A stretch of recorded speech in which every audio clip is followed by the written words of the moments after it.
No niin, hyvää huomenta vaan kaikille ja tervetuloa tähän Alessa webinaariin oppimaan, että miten toistuvia talousraportointeja voidaan nykyään automatisoida ketterästi ilman mitään IT-projekteja tai koodaamista.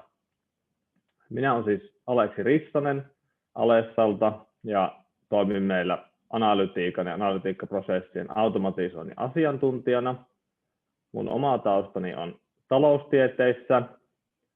Kun mä tänään katselin ilmoittautumislistaa, niin oli erittäin mukava huomata, että siellä oli paljon erilaisia asiantuntijoita erilaisista organisaatioista ja erilaisista tehtävistä. Lienee kuitenkin kaikille meille yhteistä se, että halutaan päästä talousraportoinnissa ja kuukausiraportoinnissa pikkusen helpommalla, ja mun mielestä se on erittäin hyvä lähtökohta tälle 45-minuuttiselle tästä aamulla.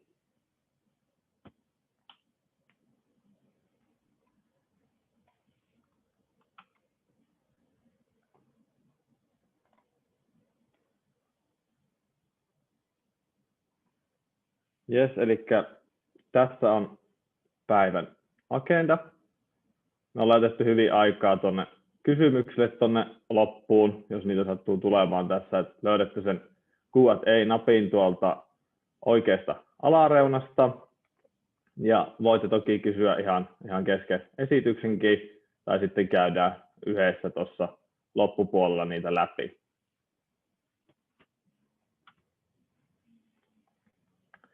Eli mä edustan siis Alessa Oy:tä, joka auttaa yrityksiä automatisoimaan datan käsittelyprosesseja ja parantamaan omaa analytiikkaosaamista. Me uskotaan vahvasti siihen, että datalla oivaltaminen kuuluu ihan kaikille organisaatiosta, riippumatta siitä, osaako tämä kyseinen henkilö koodata vaiko ei. Eli järjestelmien tuottaman dataan tulisi meidän mielestä olla kaikkien ulottuvilla ja helposti käytettävissä analysointiin, raportointiin ja kaikenlaisiin ennusteisiin. Tähän meidän alessalaisten visioon sopii tosi hyvin työkalu nimeltä Alteryx, jota me siis edustetaan.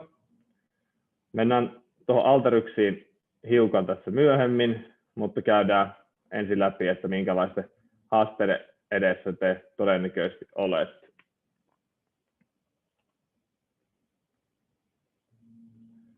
Tässä näette muutamia lukuja tuoreesta IDC:n tekemästä raportista. Tämä kertoo kyllä karua faktaa siitä tilanteesta, jossa valitettavan moni talousraportoijakin on tänä päivänä. Eli IDC mukaan keskimäärin talousraportoinnin ammattilainen käyttää jopa 28 työtuntia viikossa Excelissä. Eikä Excelissä sinänsä mitään pahaa, mutta siitä jopa 9 tuntia, eli kokonainen työpäivä, menee ihan toistuviin tehtäviin. Esimerkiksi just copy-pastataan, tehdään VLOOKUPeja ja tämmöisiä ihan perinteisiä manuaalisia toimintoja, jotka tänä päivänä olisi jo helposti automatisoitavissa. Jos teillä siis pyöritetään paljon Exceliä toistuviin tehtäviin, niin nykyisen automaation avulla teillä olisi mahdollisuus kyllä säästää tosi paljon työaikaanne.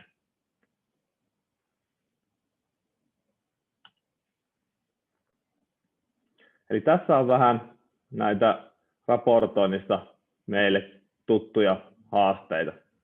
Ihan aluksi edelleen tietoa haetaan järjestelmistä käsipelillä, vaikka tämä voisi olla jo tosiaan automaattisesti tänä päivänä. Ja vieläkin tänä päivänä on yrityksiä, joissa vaikka CRM-järjestelmästä saa ulos tietoa vain manuaalisesti, tai sitten esim. Naputellaan käsiin tietoja toiseen järjestelmään PDF-muotoisista raporteista. Tällaisessa tilanteessa taaksepäin katsova raportoinnin rakentaminen on vaikeaa. Saati sitten, että yritettäisiin tehdä tulevaisuuteen katsovia esim. Viikkotasolla tai päivätasolla jopa olevia myyntiennusteita. Joten ensin pitää ratkaista, miten data saadaan ulos. Sen jälkeen, miten se data putsataan ja mitä siitä datasta lasketaan. Aika usein tänä päivänä lähdetään miettimään BI-ratkaisua tässä kohtaa, jossa pääroolissa on just datan visualisointijohdolla. jos ei ole etukäteen mietitty, mitä ennen visualisointia tapahtuu, niin voi olla, että sitten loppupeleissä näytetään tunnuslukuja, jotka on laskettu vähän niin tai näin, ja sitten ei oikein tiedetä, että onko niihin luottamista. No, miten tätä tilannetta voitaisiin oikeastaan helpottaa? No, perinteinen tapahan olisi lähteä ja perustaa IT-projektia, laittaa koodarit asialle. IT-projektit on kuitenkin suhteellisen kankeita ja kalliita projekteja, joihin menee tosi paljon resursseja ja aikaa, ja monesti lopputuloksena voi olla jotakin sellaista, joka ei ihan sitten alun perin lähdetty oikeastaan edes hakemaan, ja näin ollen siihen on käytetty valtava määrä työaikaa sitten hukkaan. Mutta hyvä uutinen tänä päivänä on se, että näin ei tosiaan enää tarvitse olla, ja nykyisen teknologian avulla näitä asioita voidaan tehdä toisellakin tavalla.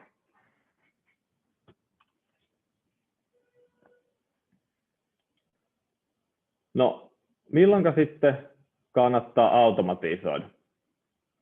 No, moderni ratkaisu perustuu siihen, että automaatioiden ei tarvita enää teettää koodareilla, vaan automaation voi siis tehdä ihan tänä päivänä itse siihen tarkoitetulla ohjelmistolla.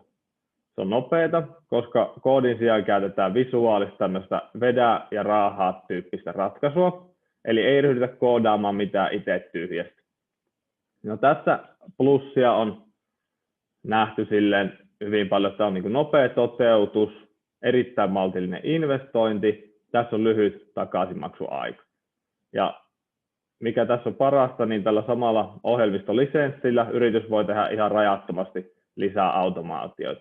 Jos vaikka aloitetaan ensin, että tehdään kuukausiraportointi automaattiseksi, niin sen jälkeen voidaan tosiaan myöhemmin ruveta muutakin analytiikkaa automatisoimaan heti kun päästään käsiksi, että miten se parhaiten toimii. No, milloinka automaatio sitten on paikallaan? No, yleisesti ottaen jo siinä tapauksessa on monia eri Excel-tiedostoja, hyvin tyypillisesti esim. Kuukausittainen raportointi johdolle. Mä tuun ihan kohta demossa näyttämään näitä asioita käytännössä, mutta yleisesti ottaen automaatio on paikallaan, kun esimerkiksi tietoa tuodaan useista eri lähteistä. Putsaaminen, jäsentely vie ihan liikaa aikaa tällä hetkellä. Demossa mä siis rakennan tämmöisen workflown, jonka avulla ei tarvitse putsata dataa kuin kerran. No, yleisesti myös kannattaa automatisoida, kun samantyyppiset tehtävät toistuu. Automaattiset prosessit voidaan tosiaan ajastaa toistumaan ihan viikoittain tai jopa vaikka tunneittain, jos näin halutaan. Myös silloin, kun halutaan välttää manuaalisesti tehtyjä virheitä ja kun halutaan saada prosessit täysin läpinäkyviksi ja kaikille organisaatiossa ymmärrettäviksi. Nämä on niitä ehkä pääkohtia, joista tunnistaa, että kannattaa lähteä ehkä miettimään automaatiota. No, yleisestikin, mitäs kaikkea sitten voidaan automatisoida? No, oikeastaan ihan mitä tahansa toistuvaa voidaan automatisoida. Eli tähän sanapilveen voitaisiin tuoda vaikka kuinka paljon lisää erilaisia käyttökohteita. Todennäköisesti myös se just teidänkin Excel-prosessi on ihan vastaava ja sekin voitaisiin lähteä automatisoimaan. Meillä on Alessalla tosi paljon kokemusta tästä, sillä me autetaan koko ajan uusia yrityksiä tekemään automaatiota itsepalveluanalytiikan avulla.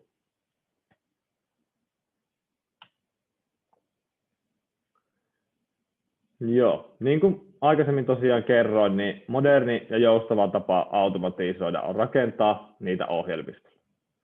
Alteryx on niin sanottu itsepalveluanalytiikan ohjelmisto, jolla ei oikeastaan vielä ole suoria kilpailijoita, ja ehkä sen takia se on vähän tuntematon etenkin vielä täällä Pohjoismaissa. Näette kohta demossa, miten sillä voi rakentaa automaatioita toistuvista raportoinneista. Lisäksi Alteryx on erittäin järeä edistyksellisen analytiikan ohjelmisto, sopii erittäin hyvin muun muassa koneoppimiseen, tilastolliseen analyysiin ja robotiikkaan. Mutta tänään kuitenkin pohdiskellaan nyt vaan raportoinnin asioita Alteryxin näkökulmasta. Joo, nyt on tämä demo-osuus.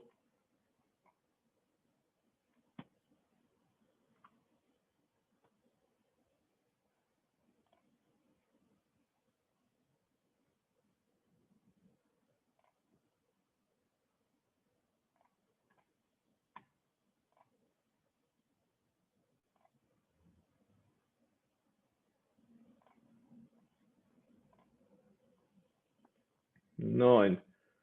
Nyt pitäisi näkyä Alteryx tässä. Eli mä näytän siis tämän demon Alteryxillä. Alteryx on ihan Windowsille ladattava ohjelmisto ja se näyttää tältä. Eli tämä valkoinen alue on se, johon dataprosessi voidaan rakentaa ja se rakennetaan näiden työkalujen avulla, joita löytyy täältä yli 200 täältä yläreunasta. Eli jokainen vaihe voidaan datalle tehdä näillä työkaluilla. Esimerkiksi tässä on tämmöinen niin kuin datan tuontityökalu, niin se vaan näin raahataan tähän valkoiselle alueelle. Ja täältä sitten voitaisiin käydä valitsemassa, että mistä sitä dataa tuodaan. Täällä on erittäin paljon eri tietokantoja, josta dataa voi tuoda, tai sitten voit ihan omalta tietokoneelta poimia Excelin, CSV-tiedoston tai melkein oikeastaan minkä tahansa tiedoston, niin Alteryx on aika hyvä kyllä ottamaan dataan kaikesta sisään. Ja sitten kun tätä tosiaan lähdetään rakentamaan, niin täältä vaan otetaan työkaluja, laitetaan työkaluja toinen toisensa perään. Näillä on totta kai jonkinnäköinen merkitys näillä työkaluilla, että mitä ne kulloinkin tekee, ja niitä voi sitten spesifoida itse. Mä näytän nyt tämmöisen mun itse rakentaman workflown tässä. Eli tämän on nyt tarkoitus automatisoida normaaleja tämmöisiä talouden tunnuslukuja. Tästä haetaan siis tietoa useista eri kannasta ja myös Exceleitä. Sitten tehdään hieman täsmäytystä ja lasketaan taloudelle tunnuslukuja, niin pääsette nyt näkemään, että mikä on se lähtötilanne ja lopputilanne ja miten tämä nyt liittyy sitten tämä kaikki automaatio. Eli niin kuin yleensäkin dataprosessia rakentaessa, niin ensimmäisenä me tarvitaan, että meidän pitää hakea dataa, ja jonka jälkeen me sitten pystytään itse tekemään sitä analyysiä ja visualisoimaan lopputuotosta. Eli tässä dataa on haettu ensimmäisenä. Tämä on nyt mallinnettu silleen, että nämä ei nyt ole kenenkään oikeita lukuja tai muuta, mutta tässä haetaan nyt tietokannasta ensimmäisenä kaikki yhden yrityksen käyttämät tilit. Toisessa kohdassa täältä haetaan kuukausittaiset transaktiot yrityksen tietokannasta myös. Ja kolmannessa haetaan sitten niin kuin osastoilta saatua kirjanpitoa. Esimerkiksi ne voi olla vaikka Excel-tiedostoja tai CSV-tiedostoja, jota tähän on laitettu. Mutta tässä tapauksessa, niin kuin, kuten nähdään, niin tietoa tulee jo huomattavasti monesta paikasta ja sitä päästään sitten tässä muokkaamaan. Ei ole tarkoitus siis käydä kuitenkaan ihan nyt silleen vaiheelta teknisiä asioita tässä kohtaa läpi, vaan ehkä yleisesti katsoa, että mitä tässä on tehty ja minkä takia tämä nyt liittyy automaatioon ja minkä takia tämä saattaa olla helpompi ratkaisu kuin mitä monilla teilläkin on tällä hetkellä omassa yrityksessä. No, seuraava vaihe tiedon hakemisen jälkeen on yleensä, että data harvoin on täydellistä, että sitä pitää yleensä hieman putsata. Eli täällä alhaalla näette nyt aina, että mitä täältä tulee tänne sisään. Täällä nähdään, että täällä on vähän puuttuvia yksiköitä. Eli tällä yhdellä työkalulla saadaan paikattua nämä, että saadaan tileille kaikille oikeat yksiköt. Ja näissä kuukausittaisissa transaktioissa tehdään hieman just tämmöistä, muutetaan päivämäärää muotoon, että Alteryx ymmärtää sitä paremmin ja tehdään ihan kevyttä laskentaa. Täältä alhaalta tosiaan pystytte aina seuraamaan, että miltä se data näytti, kun se tuli tänne, ja miltä se näytti, kun se jatkoi eteenpäin. Ja tässä päästään niin kuin vaihe vaiheelta aina katsomaan, että mitä tässä on tapahtunut, ja työkalusta nähdään, että mitä kulloinkin on tämän työkalun tarkoitus olla tehnyt. No, datan putsauksen jälkeen me tehdään sitten tämmöistä datayhdistämistä, eli täällä kun meillä tulee kaikki yrityksen käytössä olevat tilit, tulee täältä, ja ne menee putsauksen jälkeen tänne. Täältä me saadaan kuukausittaiset transaktiot, ne tulee tänne oikeaan puoleen, niin nyt me voidaan yhdistää nämä kaikki tilit ja kuukausittaiset transaktiot. No, täältä tämä yhtenäinen yhdistetty data saadaan sitten vietyä tänne osastolta tulleeseen Exceliin, eli tässä on vähän tällä hetkellä menossa niin sanotusti 2 prosessia. Tämä on tämmöinen täsmäytysprosessi, eli tässä katsotaan, että mitenkä osastojen omat luvut täsmää täältä yrityksen tietokannasta tulleihin lukuihin. Ja tästä otetaan tosiaan ihan vaan tämmöinen CSV-tiedosto ulos. Eli tämä voidaan sitten lähettää suoraan tämä täsmäytys kaikille halutuille tahoille, ketkä tällä nyt jotakin tällä tiedolla sitten tekee. Mutta Alteryxillä hyvä puoli on se, että me voidaan tosiaan jatkaa tätä dataprosessia ihan näillä alkuperäisillä luvuilla, mitkä tästä jatkuu tänne, mutta me saadaan myös vietyä sitä sitten eteenpäin. Me voidaan nyt ruveta tekemään tätä oikeasti tätä laskentaa tässä ja laskea taloudelle jotain hyvin perinteisiä tunnuslukuja ja visualisoida sitten niitä pikkusen. Eli tämän jälkeen me halutaan esimerkiksi luoda tänne tämmöinen kuukausittainen muuttuja, joka tunnistaa kuukauden ja vuoden, jonka jälkeen me saadaan luonnollisesti nämä yksittäiset transaktiot, joita on saattanut tapahtua viikossa useita, niin saadaan sitten zoomattua nyt kuukausitasolla. Tältä näyttää tässä vaiheessa, kun me ollaan ensimmäistä laskentaa tehty. Ja tältä me ollaan valittu, että me halutaan yhdistää tätä dataa silleen, että meillä säilyy ryhmä samana, yksikkö samana ja sitten kuukausittain. Eli tästä nähdään, että täällä on niin kuin group A 0001 ja sen yksikkö C 019 ja tammikuu 2020. Yksikkökustannukset on ollut 42 500. Transaktioita on ollut 10 kappaletta. Ja niin edelleen. Tässä seuraavaan sitten näköjään vuoden 2021, eli ollaan näköjään ajassa hieman edellä tässä minun datasetissä, mutta se voisi olla ihan sama yhtä hyvin 2019 tai 2018, riippuen mitä dataa sieltä kulloinkin tulee. No sitten kun me ollaan saatu tämä kuukausitasolle, niin mehän voitaisiin tässä kohtaa ruveta visualisoimaan sitä ja lähettää halutulle taholle, että miltä nyt näyttää eri kuukaudet tai kuukausittaisella tasolla tämä meidän yksikkökustannukset. No, me voidaan tosiaan jatkaa myös sitä laskentaa. Mä oon nyt ihan tässä esimerkin vuoksi tehnyt kokonaiskustannukset vuositasolle. Eli nyt tällä samaisella työkalulla voidaan ottaakin, että valitaankin vuositasolla summataan tätä dataa. Ja täältä nähdään, että ihan samoja periaatteita noudattaen, niin vuonna 2019 tällä yksiköllä on ollut yksikkökustannukset 232 000 ja transaktioita on ollut 47.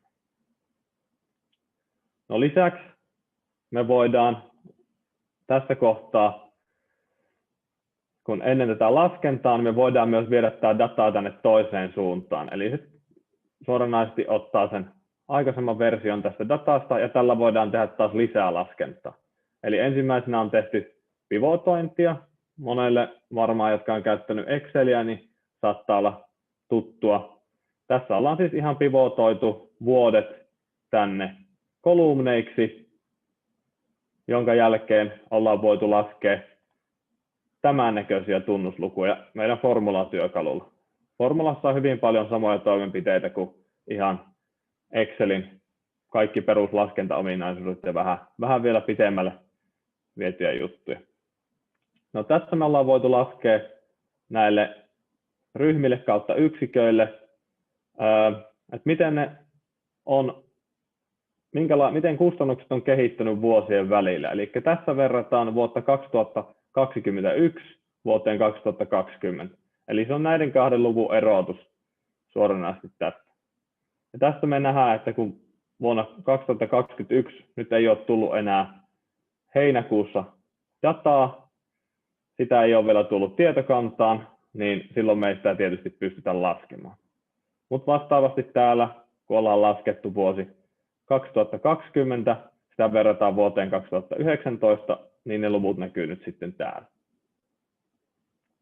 Ja aina kun dataa tulisi lisää, esimerkiksi tänne tulisi nyt heinäkuun data, niin kun me painetaan täältä yläkulmasta tätä Run-nappia, niin sinne päivittyisi ne uudet kustannusluvut sitten heinäkuulta heti kun ne on laitettu tietokantaan.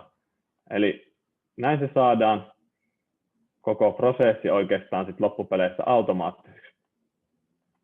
No, viimeisenä vaiheena mä oon tehnyt tänne hyvin tämmöistä kevyyttä visualisointia. Eli tämän visualisoinnin näitä työkaluja on täällä tosiaan aika pilvin pimein. Eli tässä on vaan käytännössä taivas rajana, että mitä tässä nyt sitten, kuinka hienon raportin voit tehdä, mutta mun mielestä tämä nyt oli ainakin niin kuin, tämä on hyvin simppeli, selkeälukuinen raportti, eli nyt se näkyy täällä vasemmalla, että miltä meidän raportti nyt näyttää. Eli jokainen laatikko pitää sisällään, että mikä ryhmä on kyseessä, mikä yksikkö, ja sitten kaikki ne vuodet siltä. Tästä nähdään ihan suoraan, että miten kokonaisyksikkökustannukset on kehittynyt eri vuosien välillä. Ja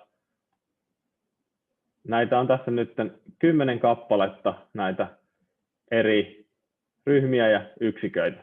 Ryhmää voi olla siis useampia, mutta yksikkö aina vaihtuu.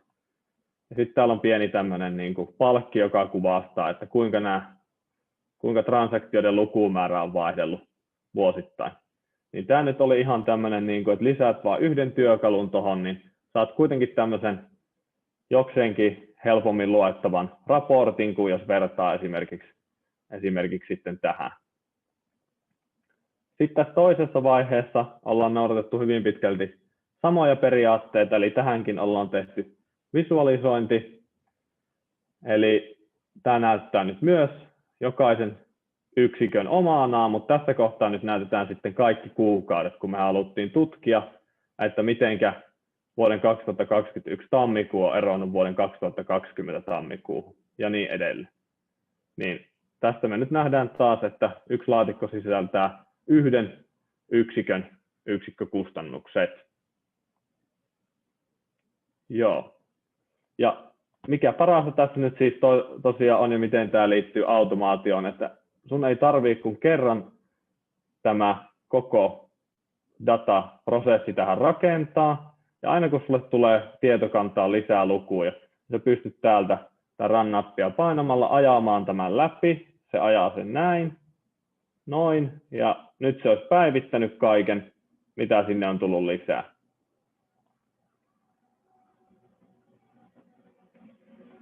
Ja tosiaan mulla tämän rakentamiseen ei mennyt oikeastaan sit tosiaan kuin reilu tunti. Elikkä, ja ottaa huomioon, että lähtötilanne oli täällä tämä, että ne tulee täältä tämmöistä hyvin raakadataa, ja sitten meillä on lopussa sitten tämmöinen lopputuotos, niin on se huomattavasti selkeämpi ja nopeasti tehty. Ja tätä ei tosiaan tarvitse enää toista kertaa tehdä, että ensi kuussa kun pitää päivittää luvut, niin yksi napin painallus, niin se on siinä, ja me saadaan tämä sama näkymä näkyviin. Tämän voi tosiaan myös lähettää esimerkiksi kaikille halutulle taholle suoraan tästä PDF-tiedostona vaikka sähköposti. Senkin voi tulla samaa nappia painamalla sitten, niin kerran kuukaudessa saadaan kaikille päivitetyt luvut aina. Joo, mennään vielä tuonne presentaation puolelle hetkeksi.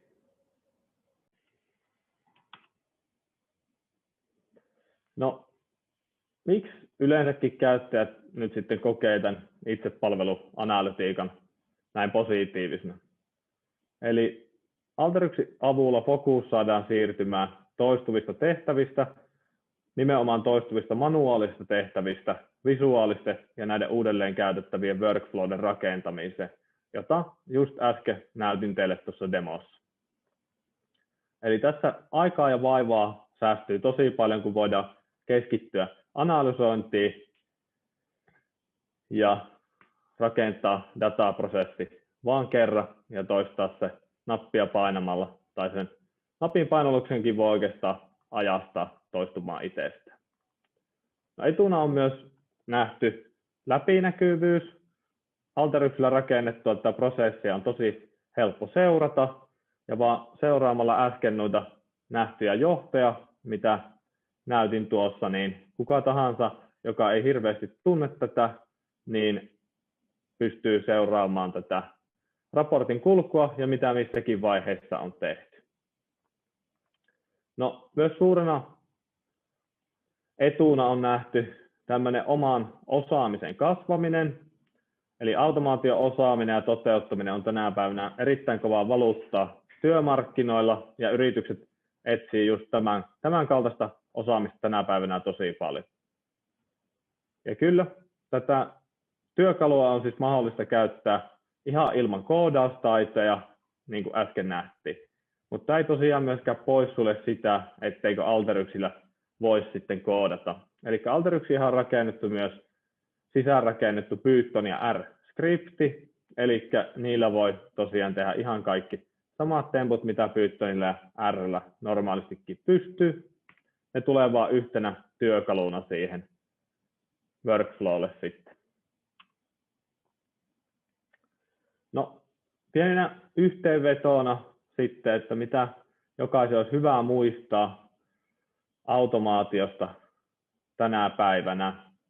Eli tämä on nyt se suunta, mihinkä teknologia on tänä päivänä kehittymässä ja kehittyy koko ajan kovaa vauhtia.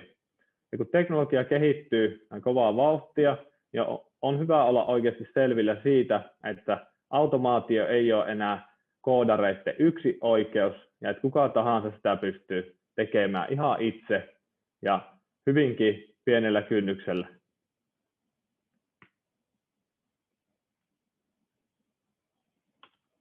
Nyt voitaisiin oikeastaan katsoa, että mitä kysymyksiä on tullut tässä välissä.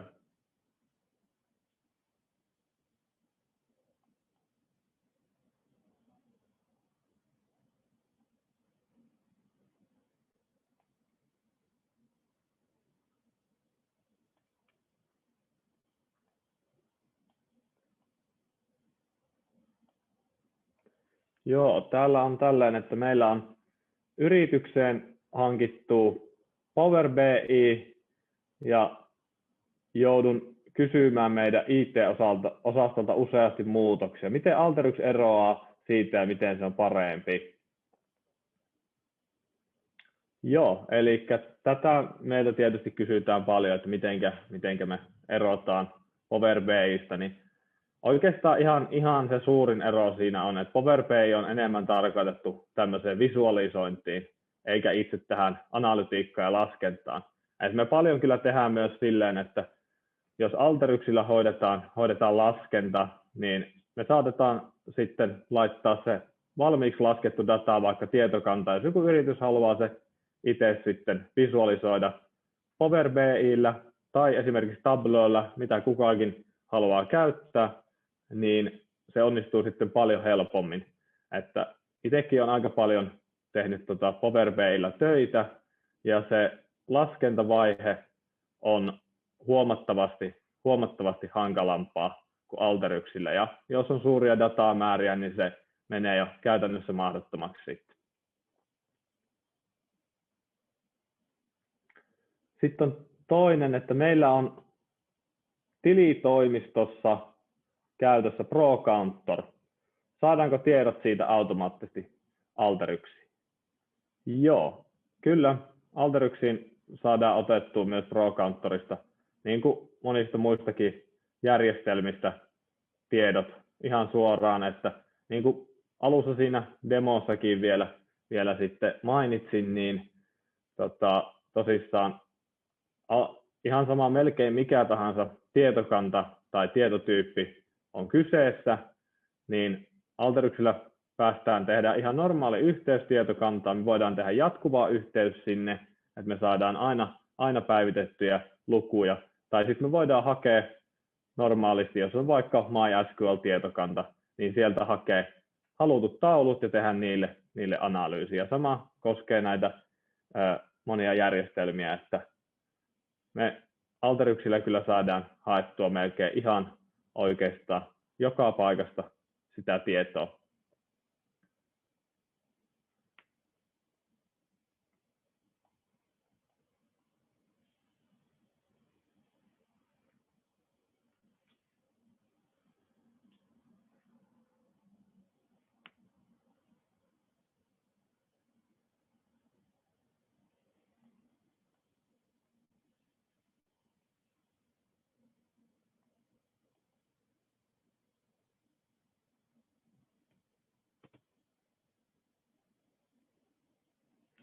Ehkä vielä tuohon lisäksi silleen, että normaalisti voidaan tosiaan toteuttaa silleen, että jos haetaan tietokannasta, voidaan ottaa vaikka kuinka paljon tietoa Alteryxiin. Se on hyvin tämmöinen simppeli toimenpide, että Alteryxillähän voidaan siis tehdä ihan tietokannan siirtojakin, mutta jos haetaan just paljon tietoa sinne, Alteryxillä otetaan vain tarvittava tieto, putsataan se, laitetaan tietokantaan takaisin tai sitten visualisoidaan suoraan raportiksi, niin tapoja on tosi monia.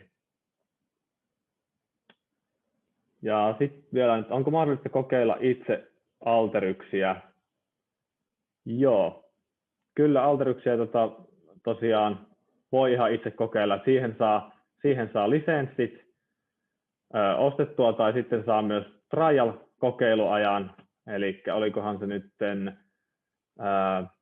vähintään 2 viikkoa saa kokeilla ihan ilmatteeksi, ja näitä trial-aikojakin voi sitten tarvittaessa pidentää, että niin kuin ei tarvitse niin sanotusti mitään ostaa tietämättä mitä ostaa. Et ensimmäisenä voi ihan päästä kokeilemaan ja itse vaikka lähteä tekemään niitä ensimmäisiä automaattisia prosesseja, niin kuin yleensä mitä me ollaan myös, kun ollaan juteltu asiakkaiden kanssa ja kyselty paljon palautetta, niin hekin on ollut ihan tätä samaa mieltä, että Alteryxissä se oppimiskäyrä on niin äärettömän nopea, että yleensä ei saata mennä kuin 5 minuuttia, että saa sen konseptin haltuun, että mitä täällä nyt on oikeastaan tarkoitus tehdä. 5 tunnissa yleensä oppii jo ensimmäiset perustyökalut, joilla sä pystyt ottamaan datan sisään ja tekemään vaikka vähän pivotointia ja perinteistä laskentaa. Ja 5 päivässä on jo keskimäärin saatu tehtyä sit ihan oikeita liiketoiminnallisia hyötyjä. Eli esimerkiksi monet meidän asiakkaat, niillä on ollut vaikka justiinsa tätä kuukausiraportointia. Ja ne on puhunut siitä, että saattaa mennä 2-3 päivää, kun sitä väännetään aina käsiin, mutta sitten kun tämä on kerran tehty Alteryxillä valmiiksi, niin sitten siitä säästyy joka ikisestä kuukaudesta se 2-3 työpäivää, kun ne samat luvut saadaan tosissaan aina sitten päivitettyä sinne, ja ja ei tarvitse tehdä sitä manuaalista työtä, jota on tosin kyllä joskus itsekin tehnyt, että se joskus saattaa myös olla vähän turhauttavaa, jos teet samoja hommia kuukaudesta toiseen ja sitten varsinkin, jos ne olisi vielä mahdollista sitten automatisoida.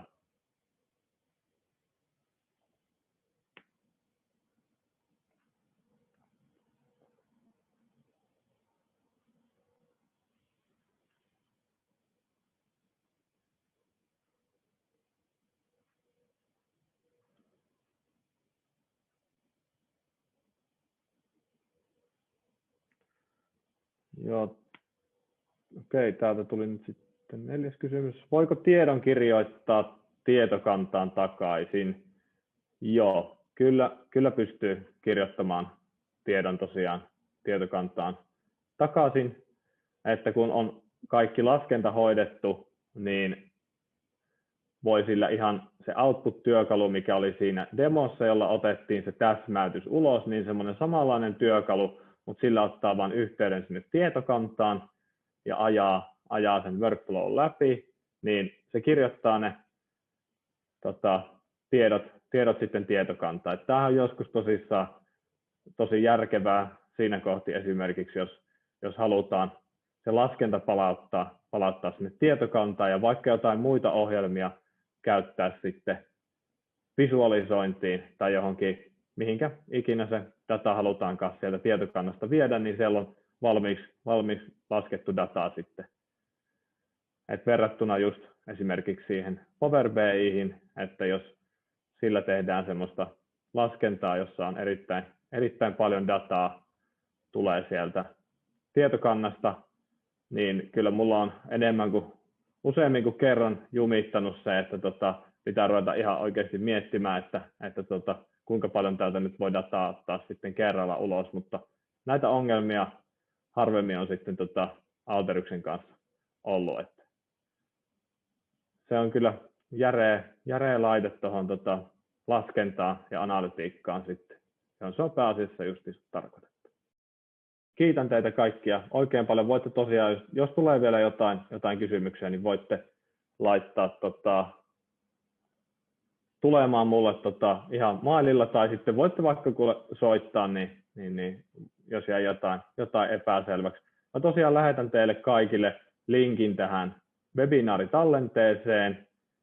Ja lisäksi, jos te ennen kaikkea haluatte saada apua, että miten teillä voitaisiin lähteä tätä automaatiota toteuttamaan, niin olkaa heti vaan yhteydessä, niin lähdetään yhdessä miettimään, että olisiko teillä semmoisia prosesseja, joita voitaisiin lähteä ihan päivästä yksi automatisoimaan. Mutta mä kiitän kaikille osallistujille oikein paljon minun puolesta ja toivottelen kaikille mukavaa päivänjatkoa.